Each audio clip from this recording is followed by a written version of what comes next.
Eu fiquei responsável aqui por montar esse circuito base, que está aqui no PDF, né? E em seguida nós vamos confirmar as medições das tensões e das correntes em cada um dos componentes. Então, esse circuito base eu já fiz lá no Multisim para adiantar, porque se fizer explicando passo a passo, vai tomar muito tempo, passa dos 5 minutos. Então, vamos lá para o Multisim. Aqui nós temos a montagem do circuito base, né? Como vocês estão vendo, duas fontes de tensão AV1 e AV2. Essa fonte de tensão ela está no sentido horário e essa fonte de tensão está no sentido anti-horário, certo? Aí aqui quando a gente dá o play, vocês podem confirmar que apareceram os valores das tensões e correntes em cada um dos componentes e esses valores acrescentamos aqui na planilha, certo? Que deu essas tensões para R1, R2 e R3 e as correntes também, certo? Aí o próximo passo foi pedido para que montasse o circuito com apenas a fonte de tensão 1. Então, com apenas a fonte de tensão 1, foi retirado a fonte de tensão número 2, certo? E aqui nós vamos dar o play e todos esses valores aqui que aparecem, tanto para a tensão quanto para a corrente, foram anotados lá na planilha. Vamos voltar novamente para a planilha, aqui no circuito do teste 1. Então, esses são os valores das tensões nos componentes e os valores das correntes nos componentes, certo? A corrente que vai no sentido horário e a corrente que vai no sentido anti-horário. O próximo passo é montar o circuito no teste 2.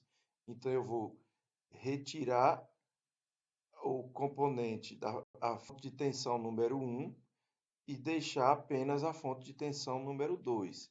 Então, aqui no Multisim, nós deixamos apenas a fonte de tensão 2, de menos 10 volts, certo? E aqui nós vamos dar o play e os valores que aparecem aqui, tanto para a tensão quanto para as correntes nos componentes, foram retirados os dados e colocados aqui na planilha. Os componentes R1, R2 e R3, nós temos as tensões e também nós temos as correntes. Aí agora vamos lá. A conclusão desse trabalho é a gente vai tirar através dessa somatória aqui, certo? Do circuito 1 e do circuito 2, certo? Então, vamos somar aqui as fontes de tensão, de 12 com 10 volts, vai dar 22 volts. E no R1, no resistor 1, aqui vai dar 7,54 volts. No R2, a somatória deu 14,46 volts. E no R3, deu 4,46.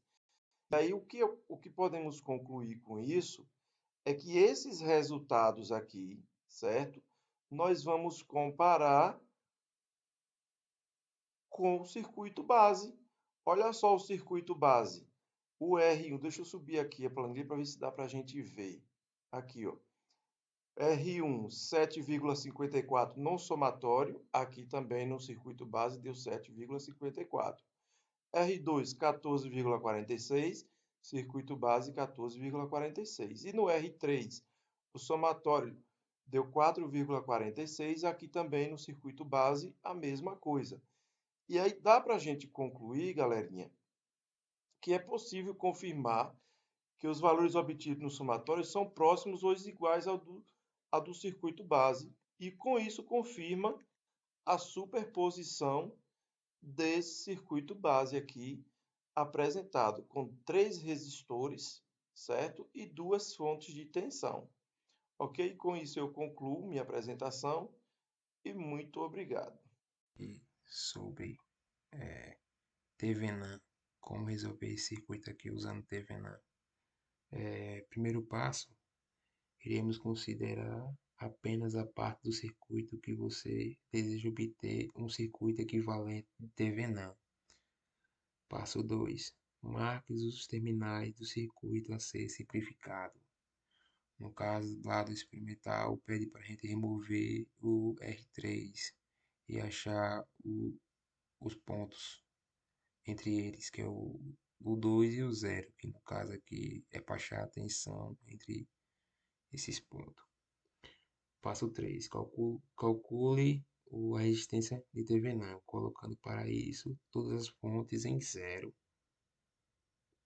Substitui as fontes de tensão por curto-circuito e as fontes de corrente por circuitos abertos, e calcule a resistência equivalente entre os terminais assinalados, considerando também a resistência internas da fonte, caso elas existam.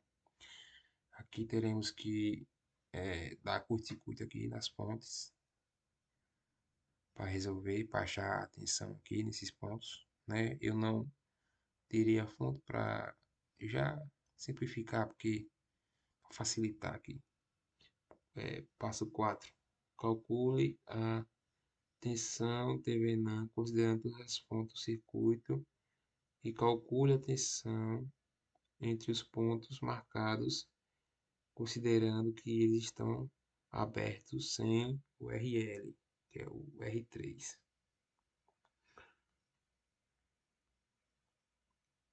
Aqui no Então, e no passo 5 a gente tem que fazer o divisor de tensão, né? Fazer um circuito aqui, que no caso é esse aqui. Então, vamos lá. Primeiramente, a gente tem que achar os pontos, né? Então, já eliminamos aqui o R3. Para achar a tensão, para achar primeiro o valor da resistência. Temos que eliminar aqui o circuito e ver que os dois resistores estão em paralelo, certo? Achar a equivalência de Thevenin, que vai dar, como os dois têm paralelo 100 paralelo com 470, vai dar 82,46 ohms. Em seguida, para achar a tensão entre os pontos, você tem que voltar às fontes. E como aqui pode ver, esse é o valor da tensão aqui entre esse ponto. Em seguida, repete o valor da fonte aqui.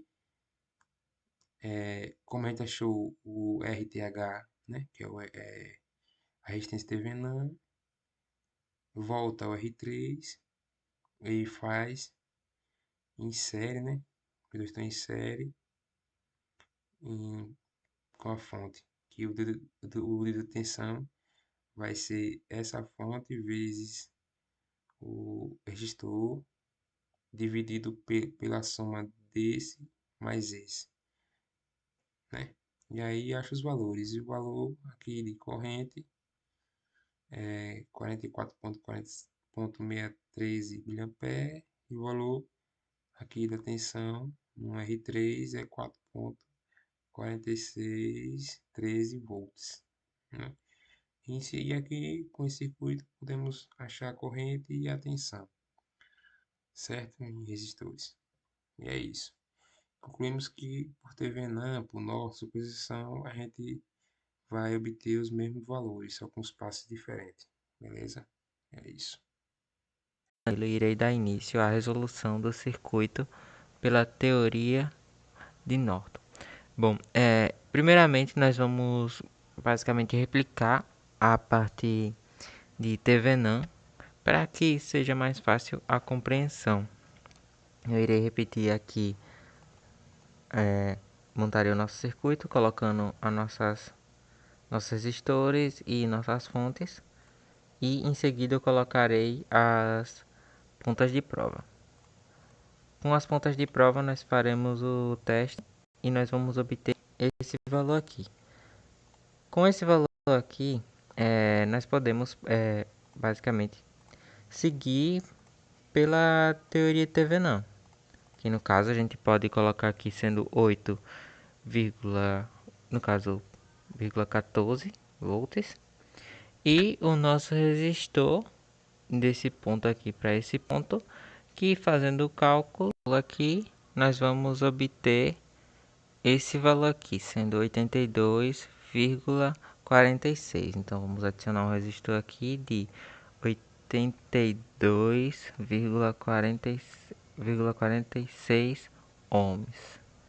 Ou, se caso a gente quiser colocar, a gente também pode colocar apenas 82 pela tolerância. Bom, eu vou colocar esse valor aqui para a gente ter maior precisão nos nossos dados. Então, eu vou colocar ele aqui.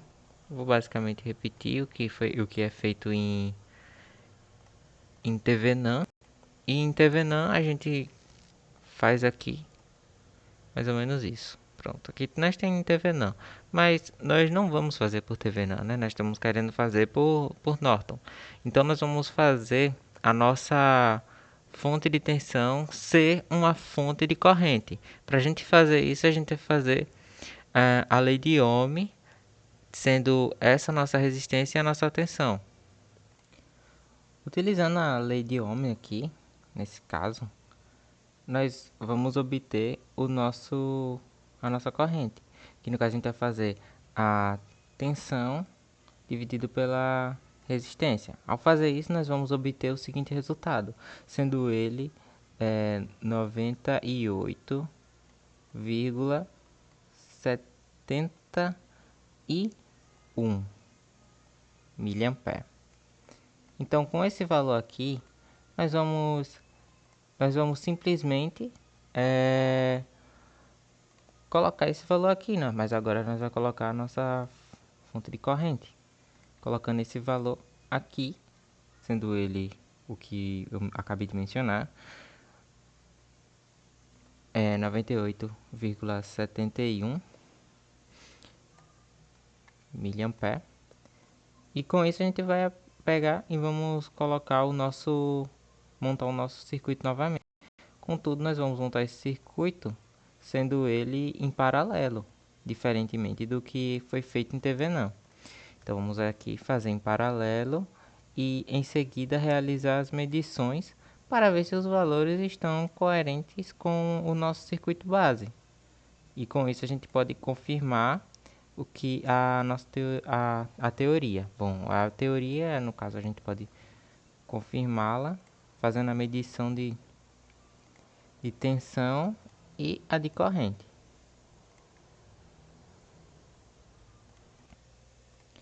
E com isso a gente pode confirmar a nossa teoria, no caso a teoria de Norton. Com a teoria de Norton a gente pode confirmar esses valores. É só a gente simplesmente observar que a nossa tensão aqui, nesse caso, foi 4,46 e aqui a nossa tensão também foi 4,46. A nossa corrente também foi a mesma, sendo 44,61 e aqui também 44,61. E com isso eu encerro a minha apresentação sobre o Teorema de Norton.